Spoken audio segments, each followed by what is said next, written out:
കൂടുതൽ വാർത്തകളും വീഡിയോകളും കാണാൻ ഈ ചാനൽ സബ്സ്ക്രൈബ് ചെയ്യുക. കൂടെ ബെൽ ബട്ടൺ അമർത്തുക. നമസ്കാരം. വ്രതങ്ങൾ എടുക്കുന്നത് എന്തിന്? വ്രതങ്ങൾ പല വ്രതങ്ങൾ എടുത്താലുള്ള ഗുണങ്ങൾ എന്തൊക്കെ? ഇതെല്ലാം നമുക്കറിയാം. വ്രതങ്ങളെ കുറിച്ചൊക്കെ നമ്മൾ കേട്ടിട്ടുണ്ട്. പലതരം വ്രതങ്ങൾ എടുത്തിട്ടുണ്ട്. തിങ്കളാഴ്ച വ്രതം എന്ന് പറഞ്ഞാൽ നമുക്കറിയാം, ഭഗവാൻ ശിവന് വേണ്ടി പാർവതി ദേവിക്ക് വേണ്ടിയും എടുക്കുന്ന ഉമാമഹേശ്വര പൂജ നടത്തുന്നു. വിവാഹം കഴിയാത്ത ഒരു സോമവാര വ്രതം എടുക്കുന്നു. ശ്രീ പരമേശ്വരനെ പ്രീതിപ്പെടുത്തുന്നതിന് വേണ്ടിയാണ് നമ്മൾ തിങ്കളാഴ്ച വ്രതം എടുക്കുന്നത്. ആ വ്രതത്തിന് ചൈത്രം, വൈശാഖം, ശ്രാവണം, കാർത്തിക എന്നീ മാസങ്ങളിലൊക്കെ നമ്മൾ പ്രത്യേകമായിട്ട് തിങ്കളാഴ്ച വ്രതം ആചരിച്ചു വരുന്നുണ്ട്.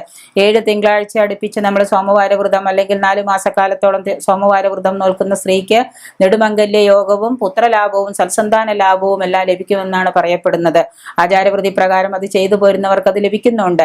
അപ്പോൾ തിങ്കളാഴ്ച വ്രതം സാധാരണയായിട്ട് അനുഷ്ഠിക്കുന്നവർക്ക് ആഗ്രഹിച്ച രീതിയിലുള്ള സൽ സ്വഭാവമുള്ള ഭർത്താവിനെ ലഭിക്കുമെന്നും പുത്രൻ മൂലം സൗഖ്യമുണ്ടാകുമെന്നൊക്കെയാണ് പറയുന്നത്. അതിവിശേഷമാണ് തിങ്കളാഴ്ച വ്രതം.